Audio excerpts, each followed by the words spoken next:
Greetings and salutations, everyone, for this week's installment of Reactionary Video.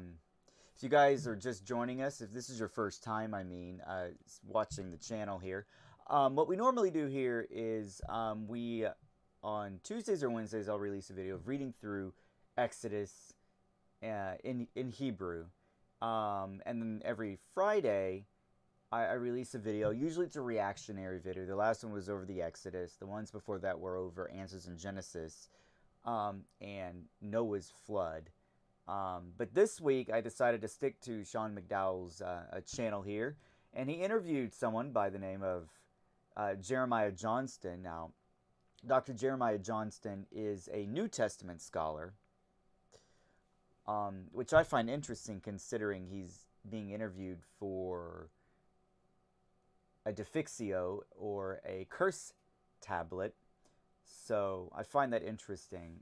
Instead of actually getting Dr. Scott Striplin, who is part of that, a team that uncovered the tablet in a wet sift, instead of it being in situ, so it's unprovenanced is the problem. But we'll get to all that later. I have also had a couple of requests to do something on the curse tablet, and I just thought I'd address that here. So this is Sean McDowell and Dr. Jeremiah Johnston, and we're going to discuss, and they're going to discuss, and I will add some of my comments to that. So we're going to discuss the Mount Ebal curse tablet. Now, if you guys don't know what this tablet is, this is a tablet that was first discovered in 2019. As I said, it was unprovenanced. It wasn't in situ. And this site of Joshua's altar, if you will, and Mount Ebal with being the cursed mountain and Mount Gerizim being the blessing of mountain, the site, the excavation goes back to the 80s, particularly the early 80s, under a man called Adam Zertal.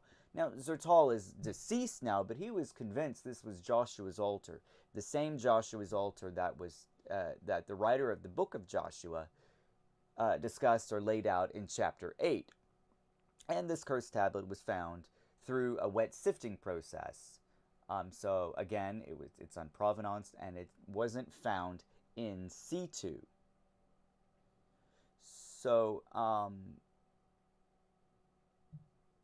with that all said, I want to talk a little bit more, but we'll go ahead and let the interview start. So here we go.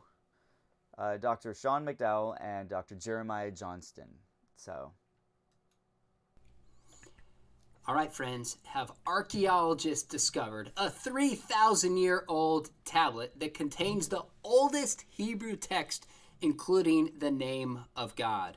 This is a big story that a lot of newspapers and apologists and people, skeptics and believers alike, have been talking about over the past few weeks. Mm-hmm. And my goal today is just kind of to make sense of where the evidence points. Absolutely true. It's been sensationalized beyond belief, and that's sort of what gets us going here. This is what sort of agitates us in the field of biblical studies, namely is sensationalism. No one really likes it. I mean, it's across the board too. It's not just in biblical studies. It's in Egyptology, it's in Assyriology, it's in the classics, or any. It's this type of sensationalism, it raises red flags.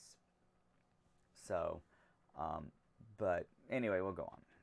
And to talk about how Christians and even non-Christians might approach this story. I'm joined by a friend whom I first met, and I won't tell the story, when you were 18 years old, Jeremiah. That's for another time.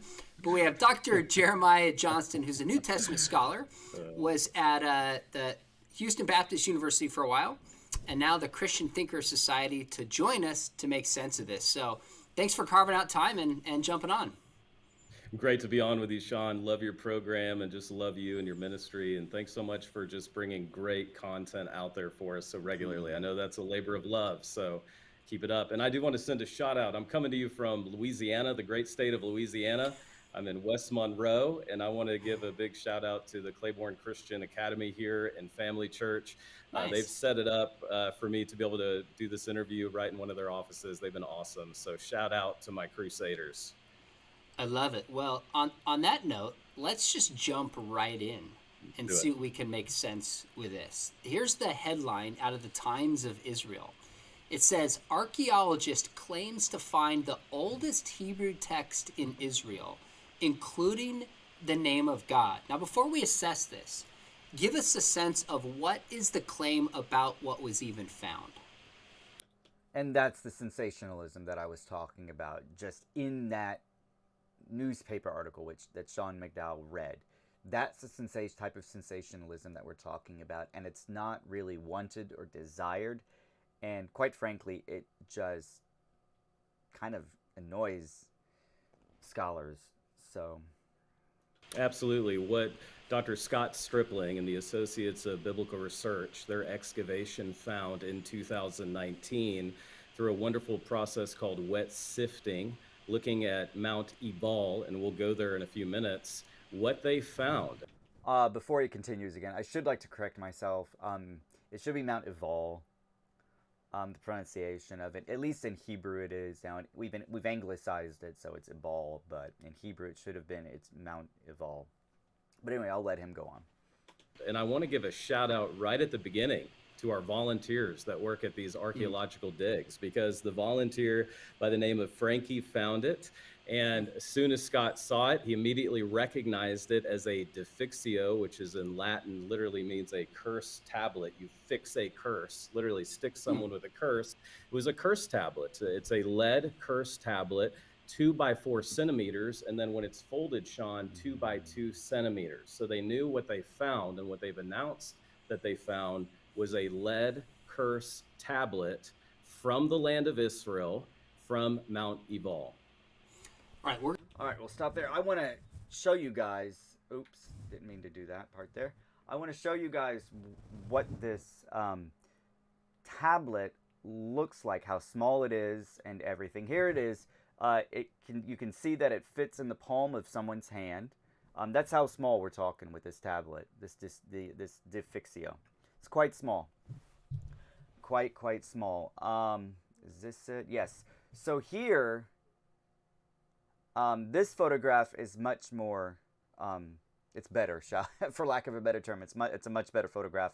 You got the sides there, and then the top, and then the bottom. The cm stands for centimeters, if you guys don't know, but it's roughly about a half a centimeter. And what's inside, you can't open it. And they'll get into this a little later, but you can't open it because if you open it, it crumbles. It's so old.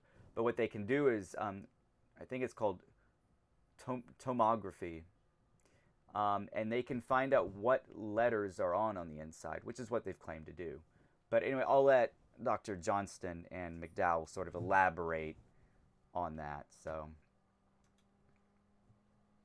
we're going to get into what Mount Ebal is, what a cursed tablet is, but maybe we're getting ahead of ourselves. But if you kind of had to guess at this point, I'd just be curious, based on what we know, your confidence that this find is legit. And before you answer that, it's important for people to realize that a peer-reviewed paper is coming out sometime in the next few months, as I understand. I should also like to add here that this video was done in early April of 2022. We are now in September, and there is no peer-reviewed article yet. Now, it's September. There's still some months left. You got September, you got the whole month of September, and you've got October to go through as well. So they've still got time to publish a peer-reviewed paper. But it seems highly unlikely. But again, we'll get into that as the video progresses. So, Understand it.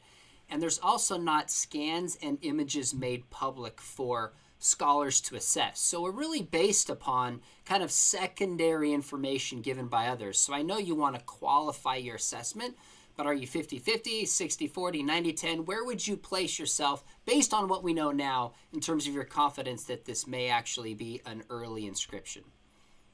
I don't know if I can put a number on it, but I'm very confident, and in Dr. Scott Stripling, I'm very confident, and Peter and Galil and the team, we can get into that. This isn't just one person who's made this claim. They did a phenomenal job in their press release, Sean, and in their press conference, being very transparent about the process. They've known about this since 2019, but Mm-hmm. I and a lot of my colleagues in biblical scholarship across the spectrum are very confident, quite persuaded, and I'm siding with Dr. Scott Stripling because I have no reason not to. And I hope that we can get into some of the criticism because some of it's just ridiculous. And I want to say this for people that are new to archaeology. Hardly ridiculous. These are valid questions and concerns regarding the archaeological discovery. We want to know. We want to know. We simply want to know. Archaeologists and biblical scholars, text critics alike, all want to know what this actually says. Where are the photographs? There are none. Simply put, there are none. There are no photographs. There are no pictures of this, of the inside. All we got was a sketch of the letters. But again, I'm getting ahead of myself. I'm just getting ahead of myself. So Archaeology. This is a win for archaeology. This is a win for biblical scholarship, no matter where you land. Sean, the mother's milk of archaeology is controversy, okay? And the goal, as Scott Stripling says, I mean, literally, I mean, it should be controversial. It would be weird if we all agree. That would not smack of authenticity to me. And so the mother's milk is controversy. This should be debated. There should be many YouTubes about it. People should weigh in from across the spectrum. But let's also be fair to the process that's happened. And and I just want to go straight to it. A Christian Thinker Society, Sean, you know, our mission is to inspire Christians and pastors to be thinkers, thinkers to become Christians. And let's also be honest with the fact that Dr. Scott Stripling is a theologian. He's a licensed archaeologist. He's licensed with the IAA, the Israel Antiquities Authority. He has a storage.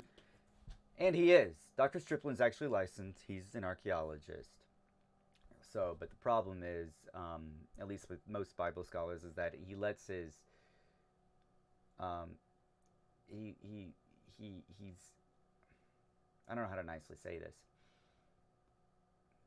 He is extremely biased. He sees what he wants to see. That's what I'm trying. He sees what he wants to see. That's the problem.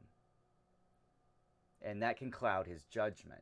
So, and that's what we see here, I think. And this has happened more than once, if I'm not correct, if I'm correct. Anyway. Room there literally for their findings.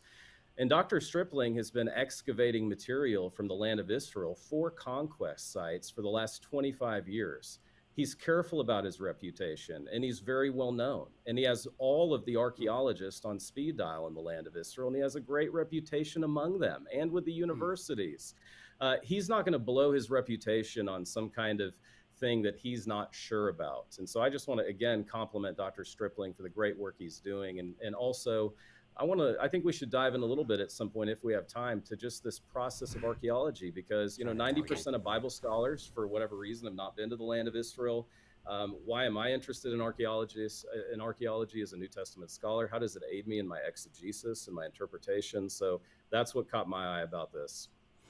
So kind of frame for me how you think we should approach this in general. And I ask this because some of the quotes are pretty sensational. Doesn't mean they're false, but here's two quotes from stories. One said, "This is a text you find only every 1,000 years."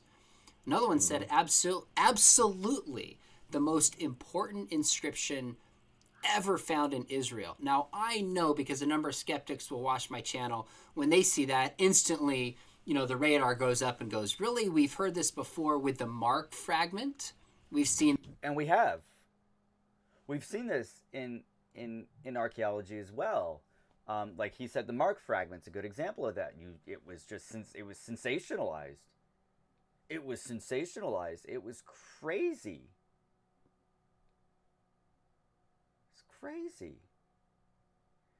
It was the same thing with, and then you've got the problem with, I don't think they go into it in the video, but then they go in, but the Museum of the Bible with the Dead Sea Scroll fragments, they were fakes. So there is a real problem with sensationalism in archaeology, probably with Associates for Biblical Research more so, which um, um, are who are proponents of the early date Exodus. So anyway, I just think it's really interesting that because this is sensationalized so much, it really annoys. Again, I cannot express how annoying it is when you sensationalize something, saying you found the find of the century. This will change textbooks and blah blah blah, and in reality, it doesn't, and then it damages people's faith, and they walk away from the church, and it just leaves a bad taste in your mouth, at least with Christianity in particular. But I wanted to, I think Dr. Israel Finkelstein has said it beautifully here, and I'm going to find, I think I've got it up, but I'm going to try and find his quote. Let me see here. Let me see here. So we'll get to this later, but this is a paper written by Christopher Rolston, who's a tenured professor at George Washington University, and he wrote this paper in the weeks following their press conference on you see right here on the 24th of March of 2022 is when Dr. Scott Strickland and his team, made up of Gershon Galil, Peter von der Fein, of, I don't think it lists the university here, but it's in Prague, I think it is, and their findings. So, and he's just got several, again, some sensationalist claims were made in a press conference about a small inscription that is purported to hail from the LBA or the Late Bronze Age.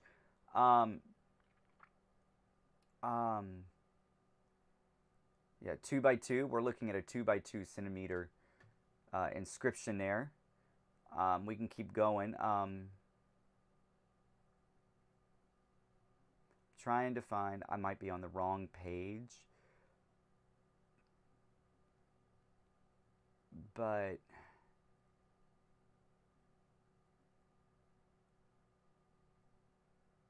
if I can find it. If I do find it, well, we'll let him go on here. I don't want to waste too much time on that. But if I find it, I'll put the Israel Finkelstein quote in the comments section below. So anyway, well, I'll let him go on here. This with falsified Dead Sea Scrolls. Now, on the flip side, there have been great archaeological discoveries, such as the Dead Sea Scrolls, that would warrant that bold of a claim. So I'm just curious, because archaeology is not my direct lane, and when I see something like this, I naturally get excited, and I can easily get ahead of myself because of my enthusiasm and trust for the scriptures for other reasons. But I also want to hit pause and not make the mistakes that have been made in the past, which ultimately, it's all said and done, could undermine Christian credibility if we get out there too quickly. So with that big precursor, how do we mix like excitement, if this is legit, with genuine skepticism based on what we know at this point? That's such a great question, Sean. And it's one that every careful Christian thinker, we need to critically assess this. This is where critical thinking skills come into play. So as a Christian thinker, someone who's committed to love God with our heart, soul, and our minds, let's look into what was actually said. Let's look into the process of the find, and let's discuss that. That's where we can go. And so, so many of us, we never get beyond the headlines or the soundbite or the hot take on Twitter to actually read the press release, watch the press conference, and see the process that Dr. Stripling went through to arrive at this claim. And after looking at the claim, I, and again, several of my friends and colleagues, we're persuaded we have no reason right now to doubt it until proven otherwise.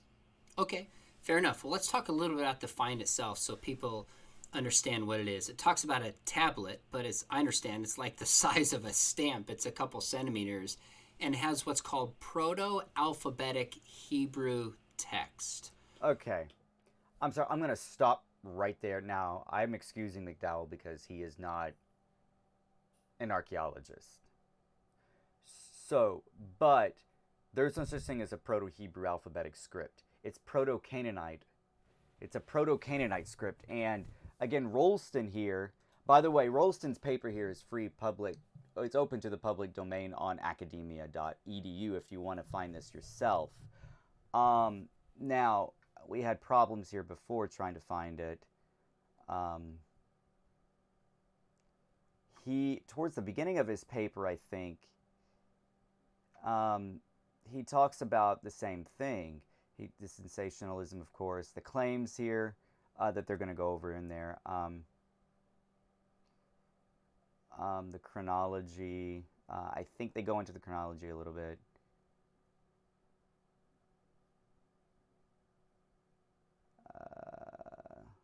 Come on. Yeah, here we are. So Rolston here also says on page 5 of his paper here, it is also worth mentioning that I am not too certain that the divine name Yahweh is in this inscription. Moreover, I would emphasize that the script of this inscription is early alphabetic, not Hebrew. Thus, I'd really be very disinclined to call it the earliest Hebrew inscription in terms of script or language. In this connection, it is worth noting that the words God, cursed, die, death are all common Semitic. And this is true. Just look at the word death, or death, mevet in Hebrew, and it's virtually similar in Ugaritic, Aramaic, Hebrew, and Akkadian. That is, they are present, these Semitic words are present in several different ancient Semitic languages, like I just said, Ugaritic, Phoenician, Aramaic, Hebrew, and Akkadian. And that they are not diagnostic for any particular Semitic language, since they occur across the Semitic languages. So, that's Rolstein on the topic of early Hebrew alphabetic script, which doesn't really exist. It's either Proto-Canaanite or it's like, it's what Rolstein says, it's just early alphabetic. So, and not Hebrew. So, and the reason I say that is because Hebrew didn't come about as a language until about the 10th or 11th or 10th century BC. That's why I'm throwing this out there. So, anyway, we'll let the interview carry on. Yeah. Talk about what that text means and what Absolutely. this kind of tablet itself is. Okay, for all the pastors watching and for the Christian thinkers, the Bible study leaders out there, why is this important? Like, can I just start there? There are That's three great. implications for this lead tablet. Number one, it contains within the inscription the oldest, earliest extant divine name of God. That's Yahweh. So that's huge. Number two, it's hundreds of years earlier than any other Hebrew extant writing. I think that Caiapha Ostracon would be the next oldest, or it is the oldest right now, at 1000 BC. Well, this tablet, this curse tablet, is 300 to 400 years older than that. And then the third thing is that we can get into if we have time is it supports an earlier dating of the Exodus. So those are the implications. Okay. Now, I've got some problems with this statement here. And I struggled prepping for this video for this particular question, because the problem is with the Mount Ebal, and I think he actually talks a little bit about here in the coming moments, but the site has been dated already to the Late Bronze Age or Early Iron Age. And the tablet itself is made of iron, if I'm not mistaken, so we could probably date this to the Early Iron Age, again, or the Late Bronze Age, with right around the collapse, right before the collapse, the LBA collapse, etc. But the strata there at the site is Early Bronze Age and Early Iron Age. What Drs Striplin and Johnston want to do, and Associates for Biblical Research, what they want to do is they want to shoehorn this to fit their early date. So they will try to push back this cursed tablet, this defixio, so it supports an early date Exodus. And it's just simply not the case, considering the strata. Even Zertal dated it way back in 89. Let's see, they did excavations from 82 to 89. And he dated the site to the late Bronze Age, early Iron Age. So yeah, LBA and EIA. So it baffles me. Actually, it doesn't baffle me, but it is unusual that they want to push the date back that is earlier, so it fits their early date of the Exodus. And that's just my case in point. Their biases here are clouding their judgment. And then they say it supports an early date Exodus, and I have to say no, simply because this was found not in situ. This is unprovenanced. Secondly, and thirdly, the strata date no earlier than the late Bronze Age. So. Earliest recorded divine 10 name. minutes in, man. It's hundreds of years earlier than So much any to other say already. Hebrew extant writing, and then it could even support the earlier date of the Exodus. As you know, that's controversial in and of itself. So it's a 2x4 lead tablet amulet, and I want to show this. And again, these are, you can go download this if you're a critical thinker. Go check it out. This is actually from the dig site on Mount Ebal. Can we just start there, Sean, as far as Yeah, where sure. it was located? So Let's do Adam it. Zertal was an atheist raised in the kibbutz in the land of Israel. And from 1982 to 1989, he's excavating at the base of Mount Ebal. And this is right where the scriptures say, if you're taking notes, it would be Deuteronomy chapter 11, it'd be Deuteronomy chapter 27, the mountain of blessing, the mountain of cursing, and then of course at the end of Joshua chapter 8. And Zertal is excavating there, and he finds Joshua's altar. And it's very important then that we help people understand. It's important to say he claimed to find Joshua's altar. And out of the recovered, out of the dump essentially that is left over, and that's what Scott and the team have pointed out. There's an east dump and there's a west dump near the altar that was located and found by Adam Zertal in the 1980s. These are the remains of the dump site. Now his team did a great job.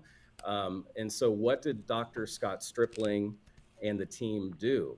They go to that dump site and they began doing this awesome process, first known as dry sifting and then wet sifting.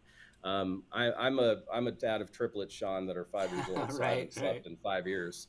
And this summer we did wet sifting looking for jewels at a petting zoo. And it's a similar process right there in the land of Israel. They wet sift, it comes to the top. They literally built this beautiful the volunteer, this Frankie Snyder, recovers the tablet, and Scott immediately recognizes it as the cursed tablet. So that is where it's found, at the base of Mount Ebal, right there at Joshua's altar, from the dump remains from Adam Zertal's research and excavations in the 1980s.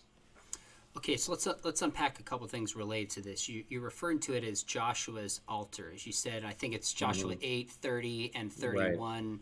He builds an altar there.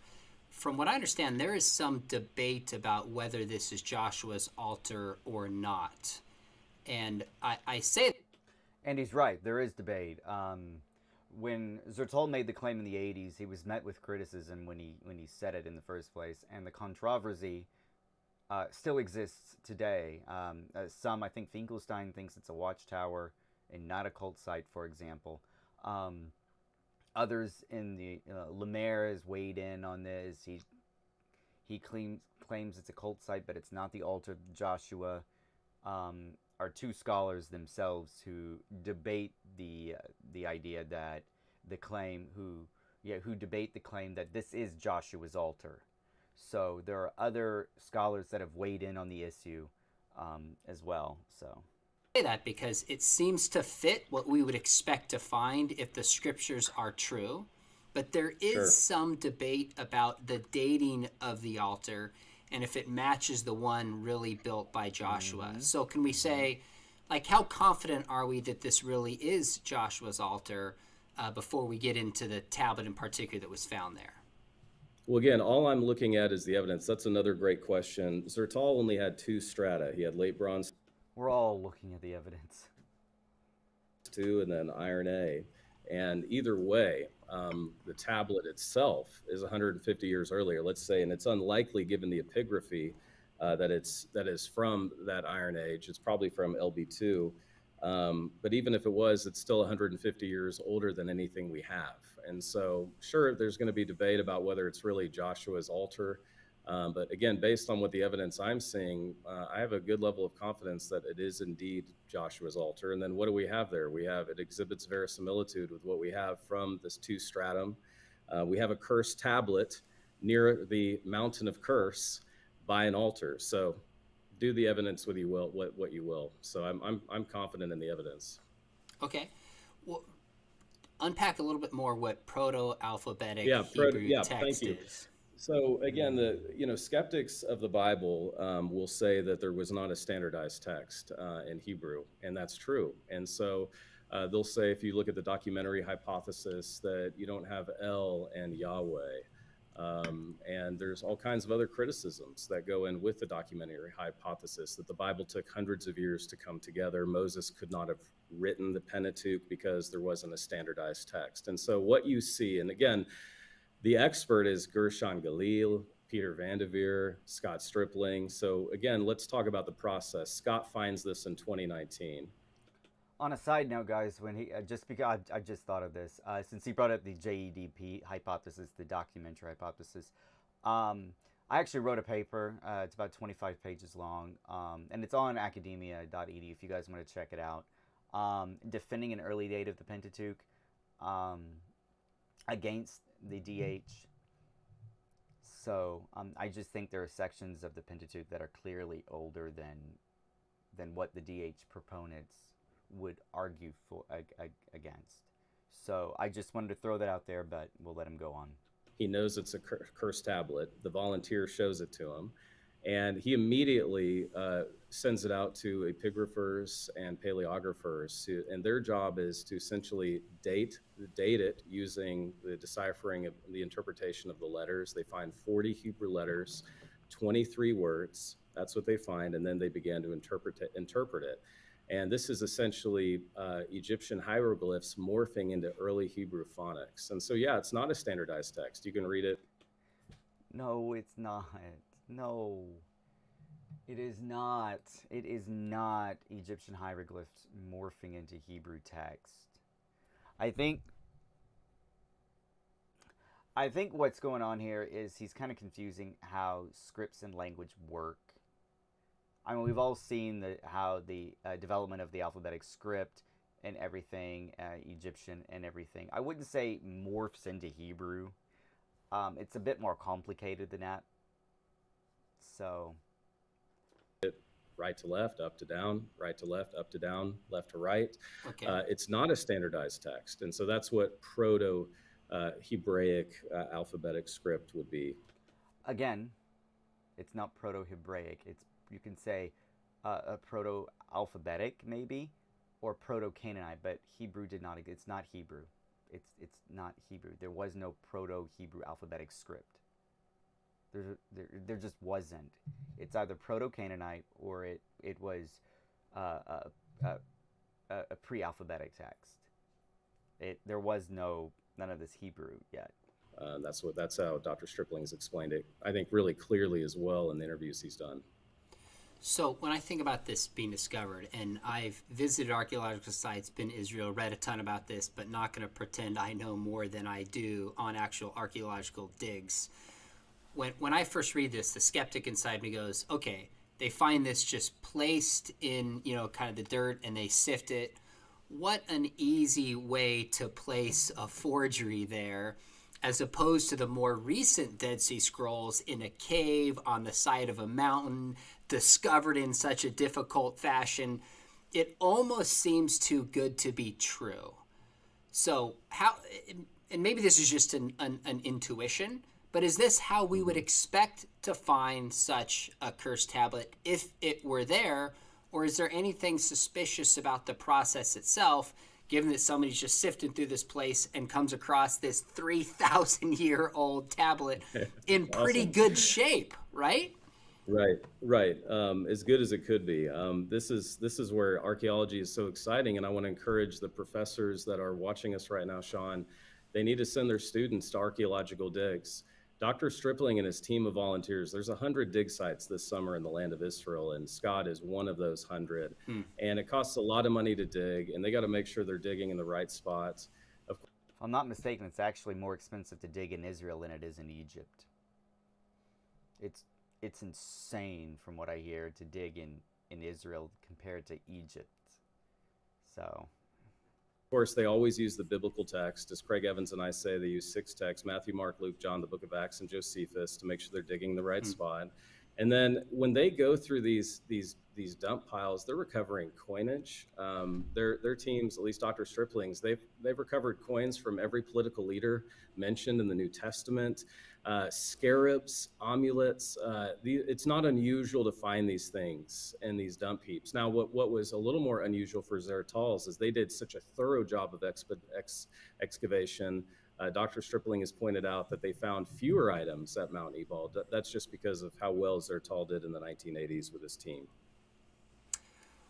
One of the other criticisms that was raised, I want you to weigh in on, is that a lot of Israeli and Jewish news sources covered this, but not others. Now, Live Science and others have started to weigh in from what I've seen, but there was one from IsraelHayom.com, probably pronounced that wrong.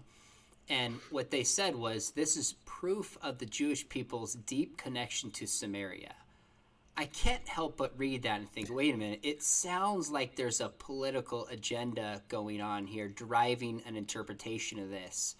Now, of course, they didn't make the find. They're separate from, Dr. Stripling and his team. But does that taint this? Does that make it more suspicious? How do you process a claim like that? Does it taint it? Does it make it more suspicious? No, I'm just so used to it. That's welcome to the world of archaeology. I mean, Sean, archaeology is messy. I hate it that it is, but it's not like Dr. Stripling found this in an artifact store and bought it and paid a bunch of money for it and paid people off. They found this at a site.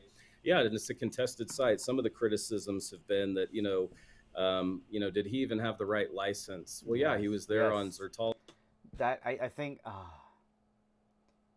there's another OT scholar. I can't think of his name now. He's at the University of Iowa. He actually mentioned that he wasn't licensed for that site. So I forget the guy's name now. I forget it. But he mentioned the same thing. It's a contested site, and he may not have been licensed for it. So license. He can show you the license, and that it's just red flags all over here. Was pre-Oslo Accord. So there's I would just encourage people to do good research for yourself. Try to get beyond the social media hot take. That's what I've done. I mean, I'm on here with you because I'm fascinated by archaeology. I've been fascinated in it for the better part of a decade. It aids me as a New Testament scholar with my students. It aids me in my writing. It aids me with commentary and exegesis. It sheds great light on the text. I might add that Christianity and Judaism are really the only religion that believes in archaeology and that has any intersection with archaeology. Islam doesn't care about archaeology, among other made in America. What a sweeping generalization there about Islam. I'm not a Muslim, of course, but I just find that statement a sweeping generalization. Religions and cults too, I might add. So it helps us, it aids us. And I think we should talk too about what and I get, it could be used for political fodder, sure. But I'm seeing it covered, at least as far as I can tell, by a lot of other non-Jewish outlets as well that are really excited about this. I mean, he's got an Israeli scholar from the University of Haifa, Gershon Galil. He's got Peter Vanderveer, very respected, from Mainz, Germany. No. They really aren't respected. At least their work is questionable. They might be respected, but their work is certainly questionable, from what I've understood from my research itself. So, and again, the press conference was a fiasco, in my opinion. Which is also on. If you guys want to catch the press conference, it's on YouTube. Easy search. There were no photos.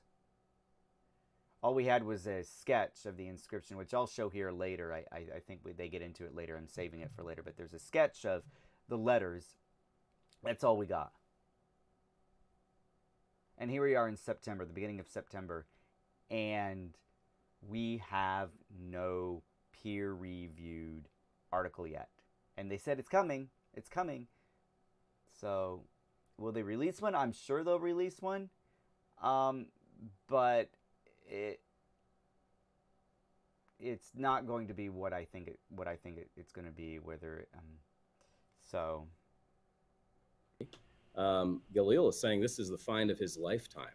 And I mean, these are respected people, and we need to, and that's what I appreciated, Sean, about Dr. Stripling's press release. And this is another thing I have with it.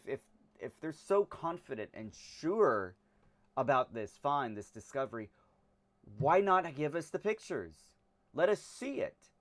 I think Falk even said that. Dr. Falk even said that in one of his videos.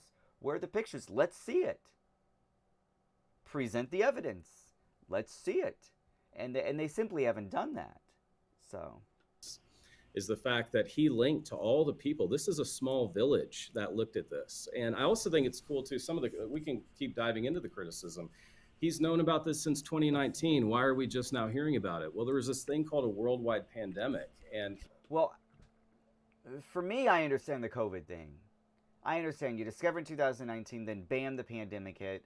And all these countries went on lockdown. US, UK, France, France, UK, Spain, Italy, Portugal. I mean, not just Europe, it was around the world. All these countries went lockdown. That makes perfect sense. That's not the problem. My problem was for the press conference. When they released that press conference, there was so little, there were no images, no pictures. We couldn't see it, which is a red flag. Then and they didn't even access the proper channels. They went straight to the press instead of going to a peer-reviewed process, going through the peer-reviewed process, announcing it at an academic conference, for example. Those are proper channels that scholars take to present their findings with pictures and images of the discoveries. That's how this works. And they simply didn't. They went straight to the press. So, anyway. He knew he had this, but he had to get back to the land of Israel, and he had to get it to Prague. And friends, this is expensive, and that's why I think we need to support Dr. Stripling with prayer and financial resources, because he does such a great job sifting through these remains. And so he sends it off. And what's really cool to me as a thinker, they use tomographic scanning. Another criticism I've heard is, well, they only scanned it a certain way. Sean, they have thousands of scans of this tablet, this lead tablet, this cursed tablet. And a tomographic scan, you should Google it. It's really similar to an MRI or a CT scan. And they can actually read through the different layers of the writing, and that's how they decipher it. So check out tomographic scanning. Check out the thousands of scans that have been done on this lead tablet, and then tell me if you're satisfied. Again, at what level, this is the big question that I have. We're never going to have certainty doing historiography, but at what level do we have great confidence? We're never going to have certainty. So with me, certainty isn't the goal, but at what level are we able to make a very confident decision? This tablet exhibits verisimilitude. It's found in the right place at the right time period. It's earlier than anything we have. I mean, that's this Paleo-Hebrew. I mean, it's fascinating to me. I mean, this is an ancient site that is venerated by Israelites, by Jews. I mean, this is where Jacob asks his bones to be brought back with his son Joseph to be buried in this area. And so it's exciting for me. It's exciting, but again, it's messy. I mean, people don't realize that biblical archaeology is a rather young science, Sean. It was a front for the precursor of MI6. I have a scholar friend, this is kind of fun for those that are watching, who was denied an insurance policy by an insurance company as soon as they found out he was an archaeologist. So it's dangerous. Very interesting. Hey, let's jump into the text itself. Yeah. Kind of theologically and what it says. I know you have some images there. I know people are anxious to know, what does it actually say? And then first explain what it says, and then let's jump into what it means. Okay. This is where you English majors will love this. Chiastic parallelism. This is. I'll talk here because he does some funky stuff trying to present this on the camera. So the inscription is a chiastic. It's the writer of this tablet used a literary device called a chiasm, which is ABCBA. So that's how it was. That's how it was written. So that's what he's trying to show here. I think he actually gets it right. So maybe if I let it go a little longer here, we can see it. I've got a little delay on my end. Let me get it in front of the. So here. So it says, "Cursed, cursed by the God Yahweh. You will die cursed. Cursed, you will surely die. Cursed by Yahweh. Cursed. So you can see the chiastic structure here with the cursed. Then at the very end, you can see the cursed, and that's the A. The B is cursed by God or the God Yahweh, and then you've got cursed by Yahweh, and then the C part is you will die cursed. Cursed, you will surely die. That's how chiasm works.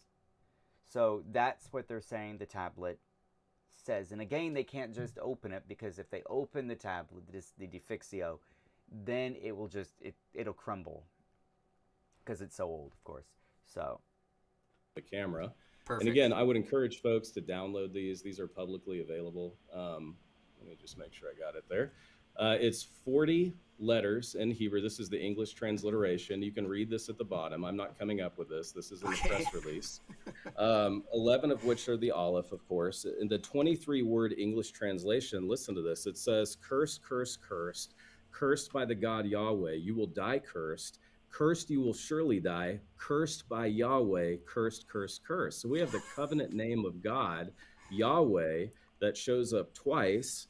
And that divine name, then, this is what they picked up. This is the picture here that he's going to present.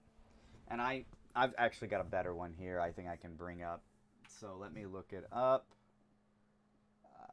Is this it? No, it's not it. Here it is. I'm not sure if you guys can see this very well. I hope you can. They're the three letters. It's the Yod, the Hey, and the Vav. And they really don't look clear at all. They don't really look like Paleo-Hebrew to me, somewhat. It looks like an alphabetic script, but not Hebrew, or Proto-Canaanite script. So that's what we're looking at. Oops, sorry, I meant to click that. So those are the three letters that they presented in the press conference. Those are the three letters that they presented in the press conference back in March. So that's what they're going off for the divine name of Yahweh. So we'll see here, though, as it goes on. Is right here, and this is important to point out for our Hebrew people that are interested in the divine name and scripture. We've got the Yod, Hef, Vov, and it's very important that we remember the divine name. We see it with two letters. Of course, we see it with four, tetragrammaton. Then we have it with the three letters in this proto-alphabetic script. So that's actually what it says. Now, it does have writing on the outside, and they've not announced yet publicly what the writing is on the outside of the cursed tablet. And it's important, too, they point this out. This isn't just some religious thing.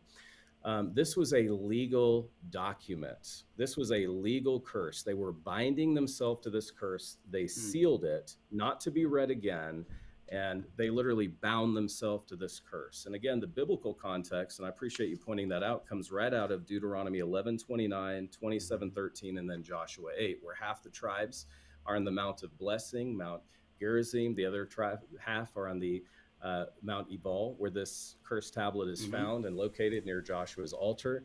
And those were the 6 tribes that pronounced the curse. And this would last all day long, the blessings and the cursings. So that's what's in the tablet. So I just want to clarify for anybody watching. We'll let this go for a couple more minutes, and I'll wrap it up. So, and this is not a biblical text that's found. It's not like an early copy of Deuteronomy or Joshua 8. It's an early copy of kind of a proto-alphabetic Hebrew text, which... Again, it's not Hebrew. It's either Proto-Canaanite, or I'll even accept Proto-Semitic, or it's a Proto-alphabetic script but it's not Hebrew.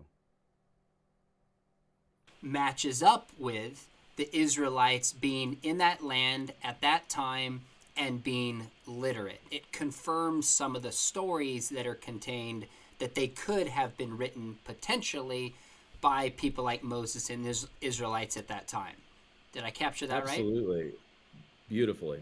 Excellent. Okay. And so, yeah, it's not a biblical text. It's extra biblical, but it's actually straight out of what we would expect to find by Joshua's altar, if it is indeed Joshua's altar, from the Pentateuch, from the book of Deuteronomy. They're following exactly what they were said to do, and they're binding themselves with this curse. It's pretty exciting. The implications for me are huge because it shows that these people were literate and they did exist and they did know how to write. And I can't wait to see what the writing is on the outside, Sean. When do we expect to have the peer-reviewed paper come out? And as I Now, this is interesting. understand, it'd be written by Dr. Stripling, who was the archaeologist leading the find, but has to be peer-reviewed by other experts who presumably wouldn't be evangelical scholars with Absolutely. the same bent. So Yeah, his and team... I actually think, and I don't know that everyone who reviewed it in the press release is a Christian either, I might add. So I want to just point that out. This isn't a group of evangelical scholars who came out with this in the press conference. I think that's an important point to note. And so we expect this in the summer, or when do we have a End sense of of when? summer. Yeah, Dr. Stripling is a very good friend of mine, and he's told me that he expects it to be out by the end of summer. And I want to point this out again. So it should be any day now if they haven't released it. To my knowledge, they haven't released a peer-reviewed article yet. And here we are, early September. But we'll see. Why did, I've seen some, and again, questions are okay. We should ask questions. We should, I just don't like it when Dr. Stripling is guilty until proven innocent because he happens to believe the Bible is a historical document. I'm a scholar. That is not why we're holding some sort of skepticism against Dr. Stripling. It's not because he's a Bible-believing Christian, at least from my point. It's the sensationalism of this discovery. That's the reason why I've got some sort of problems with that. So we'll let him finish speaking and then we'll stop the video since we're coming up on the hour mark. And extra canonical gospels. What some people believe is the Gospel of Peter has 3 texts: Pioxy 2949, Pioxy 4009. There's only an 18% verbal He's actually right about that part because he's a New Testament scholar. He should get that right. correspondence. I don't think those are fragments from the Gospel of Peter. So that leaves one text, P. Cairo 10759. We only have black and white photos, so we don't have thousands of tomographic scans of that codex. It was at a Cairo museum, and it's gone missing. And there's no one's contesting P. Cairo 10759, and yet it's rife with a lot of questions. And so Dr. Stripling is in this world and he's a big boy, he can take it. And, he's in this world where he's guilty until proven innocent. And that's why I think they did such a great job in that press release saying, here's the group, here's the tomographic scans, let's wait. He's known he's had this since 2019 and he has waited. Yeah. But why did he announce it now, Sean? Well, there's something called academic piracy. And this was getting out, and there was bad information that was getting out about this find, which forced Dr. Stripling's hand and the consortium of scholars who knew about this and were studying it. It forced their hand to make an announcement, and that's okay. And again, they are doing it based on the evidence that as it's been presented to them. And I know there might be different interpretations, and I think he welcomes scholars from across the spectrum to weigh in and to look at it. Again, the mother's milk of archaeology is controversy. It should be contested. And as Dr. Stripling has taught me over the last... Okay, he's just rambling now. I'm just trying to find a stopping point. We'll go ahead and end it right here at the 28, 27, 33 minute mark. Next week, I'll release the second half of this video. There are questions at the end that Sean brings up. I'm going to try and answer those questions as well. So, if you guys like this sort of content, please hit the like button and subscribe. And I will see you guys in the next video. Thank you.